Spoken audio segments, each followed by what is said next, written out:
Welcome everyone. It looks a little different back here than last week because we are on location. We're on the Delta King. Yes. So yesterday was our anniversary, and so we spent last night here on the Delta King in Old Sacramento. It's been great. We've been basically at home since about February, and we decided to venture out. Yep, and these folks have been really good. I felt, comfortable and safe this whole time. We have a balcony out there, and we hung out there, and really hadn't needed to be around people. And they brought our meals, and they've just really been over backwards to make this nice, and it has been. So if you need to get out of the house, I'm gonna to say kudos to these folks. Come over and stay the night here, and I think you can be safe and have a good time and get out a little bit. You go to check in, make your reservations, mention my name, they'll charge you double. So maybe you want to keep that down. Anyway, been nice. So this was kind of funny because I'm all about Facebook every time, all about Facebook. So if you're watching this, you're probably Facebook friends with me and or Rhonda. But a few weeks ago, someone had posted on Facebook that if you had watched my Facebook since I got out of the hospital and when for a couple of months, all I could do was sit outside. And I sat out there, and I was so fortunate, that I had just, I looked this direction, all these dragonflies. There were days there were 1,000 of them out there. I looked this direction, and it's birds. And so I was fine to spend all day out there just watching birds and dragonflies. And when I got well enough, I could get up a little bit and go take pictures, but I was content just to watch them and study them, as I've done for a long time. And someone posted on Facebook saying, wow, Raj, I can't believe how you can just, look at one of these dragonflies or look at one of these birds. That's so amazing. And you can just know which one it is. And I commented back, that's not the amazing thing. The amazing thing is that I've been a professional wildlife biologist for 30 years, 10 hours a day, studying these things. What's amazing is how much I don't know after all of those thousands of hours. And I really take that to heart because, and I do, I have spent genuinely being out. I'm still working, but, I really do study. And even while I was back there, I'm sitting there and I'm watching these dragonflies do their thing, and they're all beautiful. And, but I'm just intent on, look, this species of dragonfly, they pass by this species, they don't even look at each other. This species and this species, though, even though they're two different species, they fight if they see each other. And I think, well, why is that? Well, they're competing for the same resources. Well, what is that? And, I look over here and I see these birds and they're doing their thing, and, I want to take note, what are they eating? Get my binoculars, are they eating seeds? Are they eating insects? And so I never stop wondering and, looking deeper and deeper. When you first start, when I was in college to get my degree to do this, there's this first step is you learn to identify the animals. Someone says, here's this bird, what is it? And then it's just memory. You memorize this stuff. It is this bird, American robin. And then you learn the scientific name, the genus, the species, the 4-letter code for the bird. What habitat do they live in? What do they eat? And, all of this stuff that you just memorize. And then, that'll get you a long ways and make you look smart, actually. But those questions are easy when someone, and I get at least 2 of these a week, still, sometimes 2 a day. Someone will send me a fuzzy picture like the worst picture in the world. They didn't take your camera class. They did, yeah, apparently. Like, send me something, you can't even tell if is it an insect? Is it a bird? Raj, what is this? It's like, oh man. But, sometimes I, get lucky and like I can figure it out and just tell them what bird it is or whatever. And they just think that, people, oh, you're so smart. But, that's the easy part. Just comes from memory. But the real questions, someone says, what is this bird? And I say, it's American robin. But then the question comes along later, when you're out there and, what I'm talking about earlier, when I'm looking at how do these two birds or these two dragonflies interact with each other, or these birds, how do they interact with each other? How do they interact in their environment? How do they handle weather, climate, seasons, scarcity of resources, all these things? Suddenly this starts getting big, and much more difficult to try to think through. And so I'll get a question of, what is this bird? It's an American robin. And then I'll get a question that says, hey Raj, how come this year I'm not seeing any robins? And then, okay, that's a big, deep question. And I have no problem saying, you know what, I don't know. I have to think about that. I have to think this through and try to bring in all of these other things into it. And I love those kind of questions. And so I'm gonna bring this around a little bit. I do the same thing. I have no problem in using that kind of same attitude with Bible questions. And, for myself, or if someone asks me, not many people ask me about it, questions like that, but occasionally, but I have plenty. And I have no problem saying, I don't know. I'm gonna have to think about that. I'm gonna have to look a little deeper into that and bring all the other things. I do the same thing, with the Bible as I study on it and read it and try to, take this thing, this line, this verse, whatever, and see how everything else, relates to it. Same way I do in stuff with nature. And so I was having a conversation about 6 months ago at our house with a friend. He's about 15 years older than me. And I had mentioned more in passing that something I was thinking about or, trying to reason about.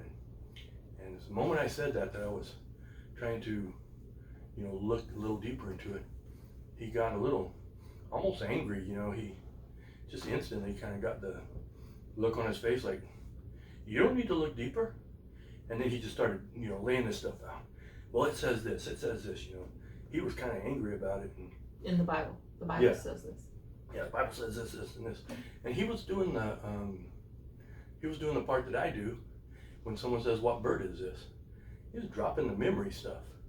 That we all have that memorized. I get that. But, this was a bigger question than that. This was a question to take and say, I don't know, I'm gonna have to think this through. But I think it kind of angered him that I was doing that, and I don't even remember what the question was, it doesn't even matter, but the thing is, what came out of it was I would never have another conversation with him, because he's, just very close and does what it says, and he doesn't need to learn anything, think anything, just, I know it all. And he would never, I could tell, say, I don't know. So really all I'm trying to get across here is, this is how I do it. And I'm always ready to say, I don't know. There is nothing wrong with saying, I don't know the answer. Let's think it through. Yeah. Let's talk about it, let's reason it. And yeah, and people will memorize verses and just, spout them off like, well, this is the obvious answer, but it's not necessarily the obvious answer. And, you got to take the verses in the Bible with the context that it's given. And sometimes it doesn't fit. Yeah. Otherwise, I wouldn't be sitting here talking to you. Yeah. But, even so, when I'm doing it with my, in nature, and I get a question like that where I say, I don't know, Yeah, I don't know. I'm gonna think about that. That's when I grow. That's when I learn. When I start really thinking it through and bringing all these things in, that's where the learning comes. Yes, and I think it's the same way with, when I get challenged with some of these things from the Bible, and when I get an opportunity to say I don't know, and then I think that's when I'll really get it bigger. Bring, the depth into it, and really, expand and grow and learn. And so, anyway, that's all I'm trying to say is just that's how I do it. And yeah, one thing I found too is in reading the Bible, I could read the same passage 10 different times and have it mean 10 different things to me each time that I read it. Get more and more and more revelation. And right, absolutely. So that's it. It's simple. It's light. It's but we don't know it all. Oh, absolutely, ever. And the other person that I was talking about, and I'm sure he still reads the Bible. I don't know why. If you already know it all, if you got every answer, why are you still doing it? But anyway, so don't be afraid to say I don't know. Let's take a look. Let's figure it out. We're gonna play some music. If you want to. All right. So this is interesting. I picked a song for us to sing today. It's a song that we did quite often at Gospel Jam, and I learned it and got the team to play it. We were going to play it one time, and I had a specific reason because there was somebody going to be there that night. I wanted them to hear this song, and so we learned it. We did it, and it went off pretty well. And the next time, I said, man, we need to do this again. There's somebody else out there that I want to hear the words to the song. It turned out we did it every time since then, because the message in here, it really applies, and it definitely applies today. And I didn't realize that every time I was singing this song and I was talking about it for somebody that was out there, I didn't realize I was really telling me. It's a song called Bring It On. And it's got a line in here that it's got one of those things in there that's kind of out there in the world that, that's in the Bible, but it's really not. And every time we would play it, one couple of people on the team, like, I don't like this song because I won't say who they are, because we all know it's Peter. Hey, Peter. So it's got a line in here that's not necessarily, pulled right out of the Bible, but it says it's written in a good book. We'll never get asked to bear more than we can, and it's not exactly that, but it does say in the Bible, with God all things are possible, and that's what I'm talking about when we do that. So the thing is, the gist of the song is there's always something. It does say in the Bible that in this world there's going to be trouble, so we're going to have hard times, and I would say things like there's always something out there. It's going to come. We know that. And a couple of the examples I gave were, life's great. You're doing great. It's all good. And then you get a call from the doctor. Hey, you need to come back. We're going to need to talk about that test you just took. Or you finally at that point, you say, man, tomorrow's payday. I still got money in my pocket from last payday. Finally, that's the day that the engine will blow up on the car. I mean, it just happens. It's always something. It's out there. You may not see it. The song says it's close enough you can hear it breathing, but it's going to happen. And so the gist of this is, but you know what? And got through it last time. Me, you, God got through it last time. We'll get through it this time. Bring it on. And so that's the name of the song, Bring It On. So every time I didn't realize that every time we were singing this, I was singing it to me, because that's exactly what happened with me. One day it's great. Next day, you're in the hospital. But you know what? Got through it, getting through it, and God's with me, and bring it on. We're gonna try it. Key of D and 6/8 time. Oh, wait. different guitar. This is a parlor guitar. It's small, which made it a little easier for us to bring over here. This was the popular guitar last century till about the 1920s or 30s. This is what everybody played. And then Martin came out with the dreadnought size, which is now pretty much the standard in guitars that everybody plays, and it sort of came in and this came out, but it's still got a cool sound and a little bit smaller and easier to travel with. Okay, now we try it again. Whenever you're ready.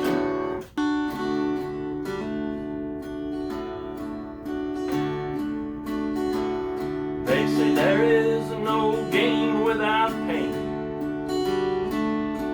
that I must be gaining a lot. I'll give it all that I got. Bring it on. Well, it seems that I've been here before, so this means that there is more. Bring it on.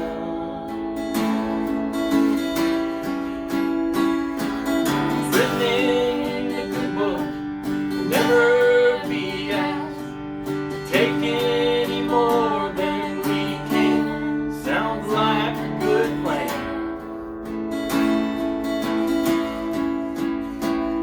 Bring it on. If I can't see it or feel it, I don't worry, said someone. I'll have to say I agree. Bring it on.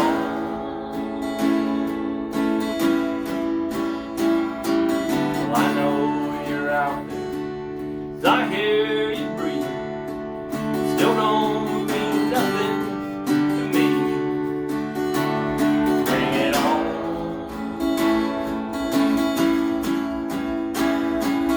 Written in the good book, never be asked to take any more than we can. Sounds like a good plan. Bring it on. Bring it on. Bring it on. Just one more storm in the sea. Bring it on.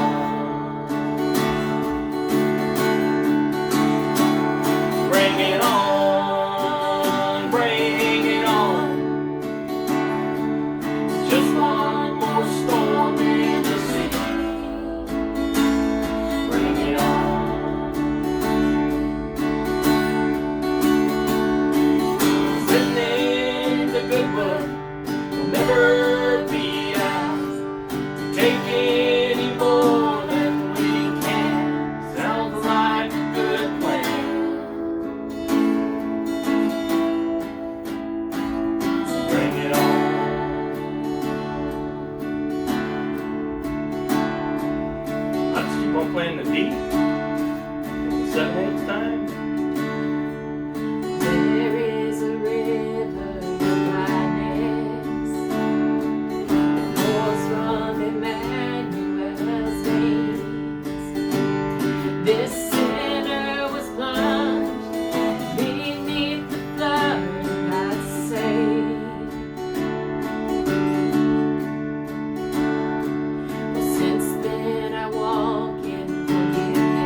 saw it. We know. Jeff saw you watching them. Hey, so you talk about all this experience and everything that you have, you know, wildlife and Bible experience. Since we've been married 22 years, what kind of experience you got on marriage?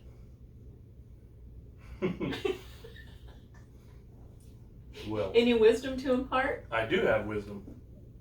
Actually, We'll see. that's pretty easy. I know you're probably thinking you're gonna put me on the spot here, but that's an easy one because I've talked about it a number of times. We've even talked about it at Gospel Jam. I've got it all worked out. I've got it figured out. Easy. So I hate to. I get upset when I see people take something so complicated and bring it into a meme.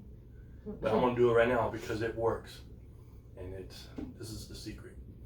Happy wife, happy life. There you go. Yes. Once I figured that out, it was. How long did it take you? It took me a long time, but once I figured that out, happy wife, happy life. It works. We got a happy life. We do. So, You people do. out there You think- do good. thank you. People out there going, what does that even mean? Let me tell you what it means. It means a lot of it means compromise. This is when I remember saying this at Gospel Jam one time. People got a real kick out of it, but it's true. You know, what does that mean? Happy wife, happy life. It means compromise. I remember when Ronnie came and said, I want to get a cat. She wanted a cat. I did not want a cat. Then we compromised and got 4 cats. That is happy wife, happy life. And I have learned to love cats, and but that's how you compromise. Yeah. All right. Well, that's it for us today. We love you guys. We hope to see you next week. Love you guys. Hope to see you next week. And the takeaway is just remember, it's okay to say, you know what, I don't know. Yep. Let's talk about it. Let's figure it out. So, love you. See you next week. Bye.